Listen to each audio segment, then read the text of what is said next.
They have no idea what was coming. Tuesday, February 11th. 3 days to Valentine's. This was the day everything started cracking. Chioma finally called Uncle Emeka back during her lunch break. She'd been avoiding it since yesterday, hoping his mood would change. "Hello, Uncle." Chioma. His voice was cold, flat. This was not the Uncle Emeka who called her my baby and sent her good morning texts. "You said we should talk." "Yes." "Chioma, I can't do this anymore." Her heart stopped. "The what?" "This. Us. Everything. My wife found out." Everything went silent in Chioma's world. She found out? How? Does it matter? She knows about the apartment. She knows about the car. She knows about you. And she's giving me an ultimatum. My marriage or this. Chioma's voice was shaking. "Uncle, please, we can figure this out. She doesn't have to know everything." "Chioma, she knows everything. She has pictures, dates, receipts. Someone's been watching us. I don't know who, but she has a whole file." "So, what does this mean?" "It means it's over. I'll give you till the end of February to move out of the apartment. The car, I need it back by this weekend." "I'm sorry." "This weekend? Uncle, that's Valentine's weekend. You promised me to buy. Chioma, my marriage is on the line. I have children. What do you want me to do?" And just like that, 3 years. Finished. No Dubai. No apartment by March. No car by Saturday. Chioma sat in her office bathroom crying so hard, her colleague had to knock and ask if she was okay. Food poisoning, she lied. But it wasn't food poisoning. It was reality poisoning. Adaeze had sent back the 1.5 million to Mr. Tunde like he asked, and he still hadn't called to explain. She'd been tempting him all morning. "Baby, please call me. What's going on? You're scaring me." Finally, at 3 p.m, he called. "Adaeze, I need space." "Space? Space for what? Valentine's is in 3 days. We had plans." "My wife is suspicious. Someone sent her anonymous messages about me having a girlfriend in Lagos. She doesn't know it's you specifically, but she's watching me like a hawk. I can't see you for a while." "A while? How long is a while?" "I don't know. Maybe a month, maybe more. I just need things to cool down." "Tunde, you can't just abandon me. What about my rent? It's due next month. What about?" "Adaeze, I sent you money this month already. You'll be fine. I have to go." He hung up. Adaeze looked at her phone. She had 500k in her account. Her rent was 3.5 million, due in 3 weeks. Her skincare business made 400k monthly on a good month. The math was not mathing. She called her friend Titi, crying. Everything is falling apart. Titi, who didn't even know about Mr. Tunde, was confused. "Ada, what's wrong? Your business is doing well. You're fine." How could she explain? How could she tell her friend that her whole life was funded by a married politician who just ghosted her? Ngozi went to Chief Obi's house at 4 p.m. like she was going to her own execution. She wore a plain pencil skirt and blouse, looking as unsexy and professional as possible. Chief's wife, Mrs. Obi, was terrifying. Beautiful woman, early 50s, but her eyes were sharp. The kind of woman who knows things. "Ngozi, sit down." The interview started normal. HR questions, experience, qualifications. Then Mrs. Obi asked, "Do you know my husband well?" Ngozi's blood pressure shot up. "No, ma. We've only met through professional connections." Mrs. Obi stared at her. Really stared at her. "You look familiar. Have we met before?" "No, ma." "Strange. I could swear I've seen you somewhere." The interview lasted 45 minutes. 45 minutes of Ngozi sweating like she was in a police interrogation. When she finally left, Chief Obi walked her to her car, the Lexus he bought her. "You did well," he whispered. "Chief, this is too risky. Your wife is suspicious." "She is always suspicious. Don't worry, just keep playing along." But Ngozi knew. That woman knew something. And remember Alhaji Musa wanted to see her that night? 8 p.m. came. Alhaji showed up at her Banana Island apartment. "Ngozi, I have to reduce your allowance." Just like that. No preamble. "My first wife is asking too many questions about where money is going. I can't give you 1 million monthly anymore. I can do 400k. Ngozi's rent in Banana Island was 15 million per year. That's 1.25 million monthly if you break it down. Alhaji's 1 million plus her salary 600k plus small money from Chief equals barely managing. Now Alhaji was cutting her by 600k. "But Alhaji, my rent." "I'm sorry, it's this or nothing. My family comes first." He left. Ngozi saw his expensive apartment that she could no longer afford and realized the walls were closing in. Bimpe was still unbothered on February 11th. She'd spoken to Godwin earlier. Valentine's dinner was confirmed. She'd even picked out her outfit. But at 9 p.m, Ngozi called her, crying. "Bimpe, Everything is scattering. Chief's wife almost caught me. Alhaji cut my allowance. I don't know what to do. Ngozi, why are you crying? These men are not the only men in Lagos now. Find another one. It's not that easy. I have bills. Banana Island rent is not 200k per year. Then move out of Banana Island. Come and live in Lekki like normal people. And look like a failure after everything I've posted on Instagram. After all the flexing. Bimpe was starting to understand. But she still didn't think it would affect her. Godwin was solid. Godwin was consistent. Godwin would never. Or so she thought. February 11th ended with 3 women in crisis and 1 woman still living in blissful ignorance. 2 more days to Valentine's. Wednesday, February 12th. 2 days to Valentine's. Choma woke up and remembered. No more Dubai. No more apartment soon. No more car this weekend. She had to face reality. She started looking at apartments in Aja, cheaper areas, places where 500k per year could get you a decent self-contained. From Lekki Phase 1 to Aja, that's a downgrade and everyone would notice. She posted on her WhatsApp status, "Sometimes God moves you out of places to position you for something better." The spiritual girl delusion was in full effect. Her friend replied, "Amen.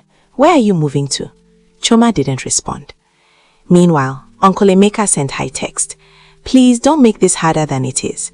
I'll send you 500k as final goodbye money. Use it wisely." 500k. After 3 years, after being available whenever he called, after lying to friends and family about having a boyfriend. 500k.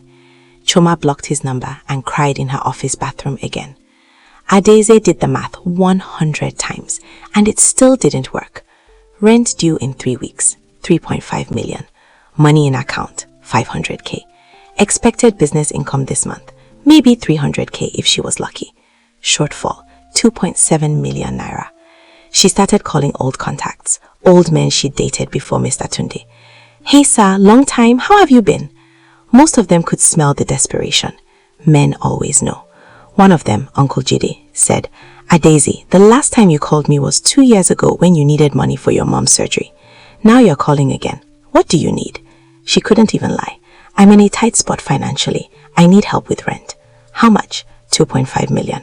He laughed, actually laughed. "Adeze, I'm not an ATM. The last time I helped you, I never heard from you again until today. Sorry, I can't." He hung up.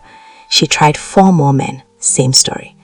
By February 13th, 1 day to Valentine's, Adeze had accepted her fate. She was going to lose her Ikoyi apartment. The landlord had already been calling. She'd been dodging. The facade was crumbling. Ngozi had the worst February 12th, 13th of all of them. Remember Chief Obi's wife, Mrs. Obi. On February 12th, Chief called Ngozi, panicking. "My wife found your Instagram. Someone sent it to her." "What? She's asking why the HR consultant she interviewed yesterday has pictures in Mykonos, Dubai, and Maldives on her page. She's asking how an HR person affords that lifestyle. Chief?" Ngozi, delete your Instagram now or change it to private. Do something. Ngozi quickly made her Instagram private, but the damage was done. Mrs. Obi knew, and Ngozi knew that she knew. On February 13th, Chief sent a text. "We need to cool off for a few months. My wife is watching everything. I can't risk it. Sorry." Cool off equals it's over.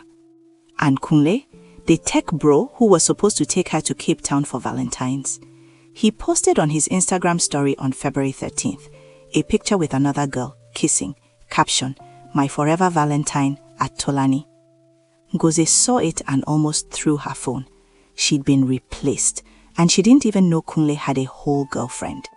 So in the space of 3 days, Alhaji cut her allowance by 600k. Chief ended things because his wife was suspicious. Kunle had a girlfriend all along and ghosted her. Ngozi sat in her Banana Island apartment that she could no longer afford, driving a Lexus that might get repossessed soon, and realized she had nothing. All those years of managing multiple men, and in 3 days, they all disappeared. Bimpe was getting nervous now. Seeing Ngozi fall apart scared her. If it could happen to Ngozi, the expert, it could happen to anyone. She called Godwin on February 13th to confirm Valentine's dinner. "Baby, we're still on for tomorrow, right? Shiro restaurant at 8 p.m. "Bimpe, I need to talk to you about something." Her heart sank. "What?" "My wife wants me to be home this Valentine's. She's been suspicious lately. I can't make it tomorrow. But you promised. I know, and I'm sorry. I'll send you 200K for you to enjoy yourself, okay? Buy something nice. We'll celebrate another time. Another time. The words every side chick dreads. Godwin, is everything okay? You sound different. Everything is fine. I just need to be smart right now. My wife has been watching me. I'll call you next week. He hung up. Bimpe sat there, staring at her red dress hanging in the closet. No Valentine's dinner. No Cape Town with Ngozi. Kunle had ghosted anyway. No plans. She called Chioma. Babe, what are you doing for Valentine's? Chioma laughed bitterly. Packing my things to move out of this apartment. Uncle Emeka's wife found out. It's over. She called her Daisy. Babe, let's link up tomorrow now. Since our plans scattered, let's at least do our own girls' date. Adaisy's voice was hollow. I can't. I'm trying to figure out how to come up with 3 million naira before month end, or I lose my apartment. She called Ngozi last. Ngozi didn't even pick up. Bimpe realized all 4 of them were crashing at the same time. February 13th, 11:59 p.m., 1 minute to Valentine's Day. 4 successful Lagos women, all in their 30s, all with careers, all who'd built their lives on the backs of men, were facing the same reality. The soft life wasn't so soft anymore. While some Lagos girls were posting flowers and breakfast in bed, these 4 women woke up to nothing. Let me paint the picture for you. Chioma woke up in her Lekki apartment that she had to leave by month end. Her Mercedes-Benz that Uncle Emeka's driver was coming to collect at noon. Her Instagram feed was full of her friends posting. He surprised me with a Cartier bracelet. Breakfast in bed, then off to Echo Hotel. #love wins. Bae said we're going to Paris next week. Chioma looked at her phone. 0 messages, 0 calls, 0 plans. She remembered this time last year, Uncle Emeka had sent her 2 million naira on Valentine's morning with a message for my queen. This year, nothing. At 11:30 a.m., her doorbell rang. Uncle Emeka's driver, with papers for her to sign to return the car. Her neighbor, the one who always admired her car, was outside. Chioma, where's your Benz going? I'm changing it. Upgrade, you know. Upgrade? To what? Chioma had no answer. She signed the papers, watched her Benz drive away, and that's when it hit her. She was going to have to start taking Uber. After 3 years of driving a Benz, the downgrade was real. Adeze spent Valentine's morning calling her landlord, begging for extension. Sir, please, just 2 more weeks. I'm expecting a big payment from a client. Adeze, you've been saying this for 3 weeks now. February rent was due February 1st. It's now February 14th. I've been patient. You have till February 20th or I'm changing the locks. 6 days. She had 6 days. Her phone buzzed. Her business Instagram DM. Hi, I love your product. Can you deliver to Lekki today? It's for my Valentine's surprise. Adeze wanted to scream. People were out here buying her 15K skincare sets for Valentine's surprises while she was about to be homeless. She replied professionally. Yes, we deliver. Send your address. At least she'd make 15K today. Only 2,985,000 naira more to go. She looked at her phone. Mr. Tunde hadn't called, hadn't texted, nothing. She opened Instagram, searched his name. He'd posted a picture, him and his wife, dressed up at some fancy restaurant. Caption, my forever Valentine, 20 years and counting. #marriage, #forever. Adeze felt her stomach turn. 20 years, his wife was his Valentine. Adeze was just this side project. Ngozi didn't even get out of bed till 2 p.m. What was the point? Alhaji Musa probably with one of his wives. Chief Obi definitely with the wife who almost caught her. Kunle with Tolani, his real girlfriend. 3 men, all gone. Her phone buzzed. A message from her cousin. Happy Valentine says, you and your mystery man doing anything special?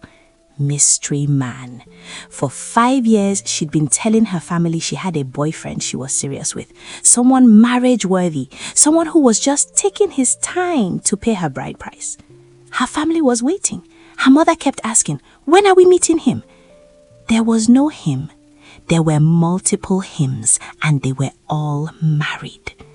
At 35, on Valentine's Day, Ngozi finally let herself admit the truth. She'd wasted her 30s. She opened her laptop and checked her bank account. Salary, 600K coming end of month. Rent, 1.25 million per month, Banana Island. Alhaji's reduced allowance 400k per month. Total monthly income 1 million.